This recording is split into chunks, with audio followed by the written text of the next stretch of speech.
خالد ششی صاحب، میں آپ کے وقت کی مشکور ہوں اور سب سے پہلے تو میں آپ سے سوال کرنا چاہوں گی کہ امریکہ کی طرف سے یہ جو مکہ معاہدہ ہے اس کی بڑی کھل کر جو ہے نا وہ حمایت کی گئی ہے. آپ اس حمایت کو کس نظر سے دیکھتے ہیں اور کیا واشنگٹن جو ہے وہ واقعی اس نئے دفاعی فریم ورک کو خطے کے استحکام کے لیے ایک پازیٹیو جو ہے نا وہ آگے سٹیپ جو ہے وہ سمجھ رہا ہے؟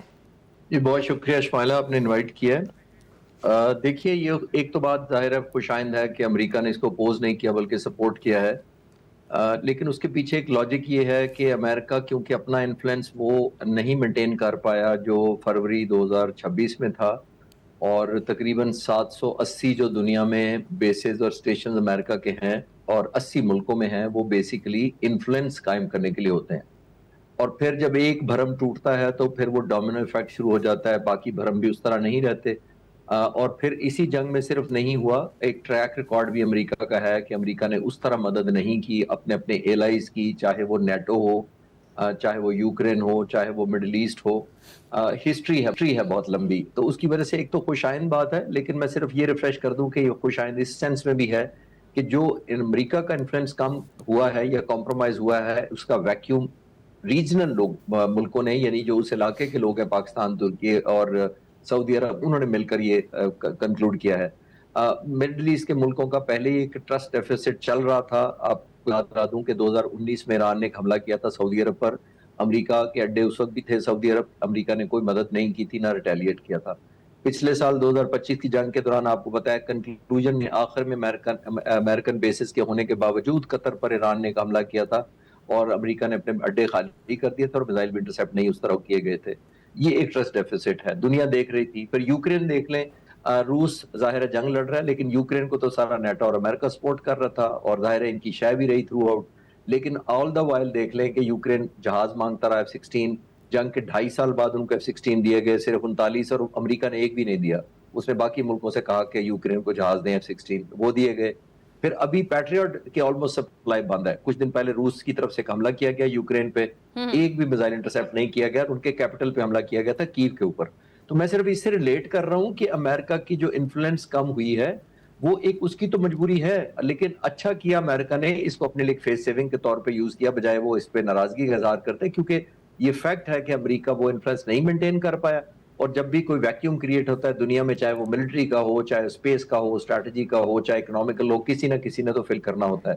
تو یہ آنے والے وقتوں میں خوش آئند ہے کہ امریکہ نے سپورٹ کیا ہے، لیکن ہم چاہیں گے کہ ایران بھی لانگ ٹرم میں اس کو داخل ہو اس کے اندر، وہ علیحدہ بات کی جا سکتی ہے. بالکل صحیح. یعنی ششی صاحب، آپ سمجھتے ہیں کہ امریکہ اب یہ بات مان چکا ہے کہ خطے پر اس کا وہ انفلوئنس تو نہیں رہا جو پہلے ہوا کرتا تھا. اچھا، ایک طرف ٹرمپ اس معاہدے کو ایک بڑا جرأت مندانہ اور اہم جو پہلا قدم ہے وہ کہہ رہے ہیں، اور دوسری جانب خود مشرق وسطیٰ میں ایک بڑی سیکیورٹی پاور بھی ہے. تو کیا ہم یہ کہہ سکتے ہیں کہ ٹرمپ کی یہ حمایت اس بات کا اشارہ بھی ہے کہ واشنگٹن اس نئے اتحاد کو اپنے مفادات کے لیے فائدہ مند سمجھ رہا ہے، یا پھر امریکہ جو ہے وہ خطے میں اپنی ذمہ داریوں کا بوجھ جو ہے وہ کچھ علاقائی طاقتوں کو منتقل کرنا چاہتا ہے؟ دیکھیے شمائلہ، جب سے پریزیڈنٹ ٹرمپ آئے ہیں نا، اور ہر صدر نے پہلے بھی کوشش یہ کی کہ نیٹو کو اور یورپ کو خاص طور پر بوجھ سمجھا، اور لوڈ شیئرنگ کے سینس میں ہمیشہ ان کا خیال ہوتا تھا کہ یہ جو نیٹو کے ممالک ہیں یورپین، وہ اپنا بوجھ نہیں اٹھاتے، اپنی ڈیفنس سپینڈنگ نہیں کرتے، اور امریکہ بوجھ اٹھاتا ہے. تو پریزیڈنٹ ٹرمپ نے آ کر بڑی اگریسو کیمپین کی تھی کہ اپنا سسٹین کریں اپنی، اور ڈیفنس بجٹ اپنا بڑھائیں. تو آپ اندازہ لگائیے، میں ایک ایوریج آپ کو بتا دیتا ہوں. جو نان امریکن نیٹو میں اس وقت ممالک ہیں، جو 2024 میں ان کا جو بجٹ 1.3% تھا نیٹو کا، اور اب وہ 2.4 کے قریب ہے، جس کا مطلب ہے کہ امریکن پریزیڈنٹ کے کہنے پہ انہوں نے جمپ اپ کیا ہے. لیکن جب آپ اس طرح کا کرتے ہیں تو پھر ایک ایلیمنٹ آپشن بھی آ جاتی ہے. وہ نیٹو کے ممالک چاہتے ہیں کہ اگر ہم نے خود ہی خرچنا ہے تو پھر ہماری مرضی امریکہ پہ کیوں ڈیپینڈنٹ رہے. پھر میں نے آپ کو یوکرین کا عرض کیا پچھلے سوال کے جواب میں، تو یوکرین کو آلموسٹ پیٹریوٹ دینے بند کیے ہوئے ہیں، کیونکہ امریکہ نے خود ہزاروں فائر کر دیے ہیں ایران کے خلاف. اور زیلنسکی جو ان کے پریزیڈنٹ ہیں یوکرین کے، انہوں نے کچھ عرصہ پہلے جنگ شروع ہونے کے فوراً بعد ایک شکایت کی تھی، جب ایک ہفتے بعد امریکہ نے تقریباً 2000 پیٹریوٹ فائر کر دیے تھے ایک ہفتے کے اندر، 8 دنوں میں. تو انہوں نے کہا تھا کہ امریکہ نے 2000 فائر کر دیے اور میں 200 مانگ رہا ہوں، اتنے سالوں سے مجھے نہیں دیے گئے. اب تو آلموسٹ سپلائی بند ہے، کیونکہ اب تو انہوں نے کوریا کی سپلائی بھی روک دیا ہے، یوکرین کی سپلائی بھی روک دیا. تو میں یہ ثابت کرنے کی کوشش کر رہا ہوں. اور مڈل ایسٹ میں جو ہوا ہے وہ تو ہمیں نظر یہ آ گیا کہ وہ امریکہ اس طرح اپنے اڈے، اسپیشلی تقریباً 19 کے قریب اڈے ہیں، وہ ان کے آپریشنلائز یا رہے نہیں ہیں یا انتہائی لمیٹڈ آپریشنل رہ گئے ہیں. تو یہ جب اس طرح کی مینیفیسٹیشن ہوتی ہے ایک ملک میں نہیں, تقریباً کئی ملک جو جی سی سی کے ہوا کرتے تھے اس میں امریکہ وہ نہیں کر سکا, تو اس کا رزلٹ یہی ہونا تھا. اب آنے والے وقتوں جیسے میں نے کہا کہ ایک ویکیوم کریٹ ہوا ہے, امریکہ چاہے بھی تو وہ انفلوئنس نہیں رکھ سکتا, وہ چاہے بھی کنونس کرنا تو نہیں ہو سکتا. مارکو روبیو نے جنگ کے فوراً بعد مڈل ایسٹ کے ممالک کا دورہ کیا تھا, میری نالج کے مطابق انہوں نے یہی کہا تھا ان سے کہ آپ فکر نہ کریں, آپ ہمارے سے پریشان نہ ہو, ہمارا ٹرسٹ خراب نہ ہو, ایران کو ہم بالکل کارنر کر دیں گے. لیکن پھر ریئلٹی تو ریئلٹی ہے, اگر آپ کے اپنے بیسس پر اپنے جو کرو ہے آپ کے اپنے سولجرز آپ نہ رکھ سکیں تو اس کا کیا مطلب ہے. تو یہ ایک جس کو کہتے ہیں نا اچھی چوائس لی امریکہ نے کہ بجائے وہ خود ڈیفینڈ نہیں کرے اس کو اپوز کرنے کے. اور آخری بات اس سوال کے جواب میں ایک اور شمالہ کہتا چلوں کہ یہ ایران کو بھی سوٹ کرتی ہے. دیکھیں ایران چاہ کیا رہا تھا کہ امریکہ اور ایکسٹرا ریجنل فورسز یہاں سے نکل جائیں.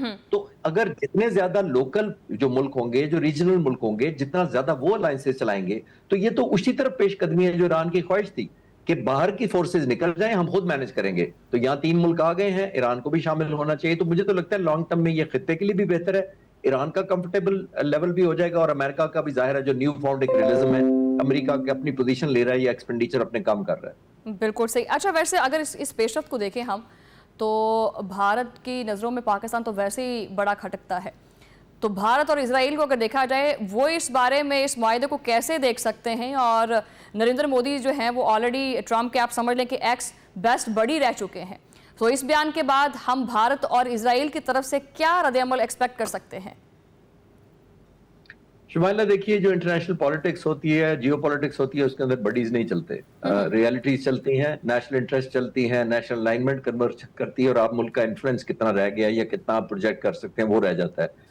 پچھلے سال مئی 2025 میں آلدو آپ کا موضوع نہیں ہے لیکن ہم کتنے ریلیونٹ تھے دنیا میں, کوئی بہت زیادہ نہیں تھے جتنے آ جائیں. تو 1.25 سال میں ہم نے کتنی انفلوئنس گین کی, ایک ریلیونس گین کی, اور ظاہر ہے ایک ویکیوم کریٹ ہوتا ہے. تو پاکستان نے کوشش کی, امن بھی لایا, اپنے لیے بھی امن لایا پچھلے سال 2025 میں, ہندوستان کو نیو نارمل نہیں کرنے دیا, اور اس کے بعد ایک کنٹریبیوٹ بھی کیا, ایک طرف سپر پاور, ایک طرف اسرائیل بیک کر رہا, اور ایران کو ہم نے کنورج کرنے میں کامیابی ہوئی. تو یہ ہم نے ایک انفلوئنس گین کیا.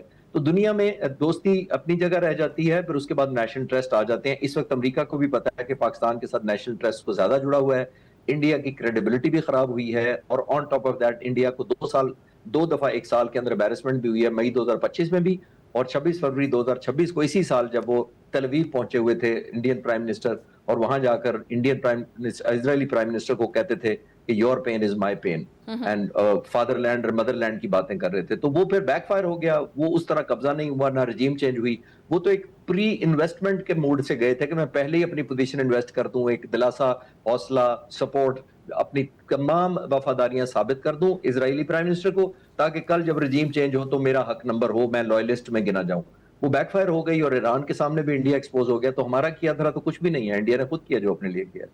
اچھا بالکل صحیح. آخری سوال میں کرنا چاہوں گی خالد شیشی صاحب, بہت سارے حلقوں میں یہ باتیں بھی گردش کر رہی ہیں کہ اس معاہدے کو ایران کے خلاف بھی قرار دیا جا رہا ہے. آپ کی نظر میں یہ معاہدہ جو ہے وہ ایران یا کسی مخصوص ملک کے خلاف کیا ہو سکتا ہے؟ جی میرا خیال ہے بالکل اس لیے نہیں ہو سکتا کہ یہ اوفینس نہیں ہے. دیکھیے جب آپ خود کہہ رہے ہیں کہ یہ اوفینسو نیچر نہیں ہے اور ڈیفینسو نیچر ہے, تو میں تو بڑی سادہ مثال دیتا ہوں کہ میں اپنے گھر کو تالا لگا کے لاک کر کے بیٹھا ہوں, آپ دروازہ توڑ کے اندر آئیں گے تو میں فائر کروں گا آپ کے اوپر. تو یہ ڈیفینسو ان نیچر ہے, پہلی بات یہ. اور پھر میں نے جیسے پہلے سوال کے جواب میں عرض کیا شمائلہ کہ یہ تو ایران کی اس خواہش کی تکمیل کی طرف ایک قدم ہے, جس میں ایران چاہتا ہے کہ امریکہ یہاں کیوں ہے, یہاں یورپ کیوں ہے, یہاں اڈے دوسروں کے کیوں آتے ہیں. تو اگر ہم اپنے اڈے چلائیں, اور آپ نے نوٹ کیا ہوگا ایرانی فارن منسٹر صاحب نے ایک بیان دیا تھا جو بڑا پازیٹیو تھا.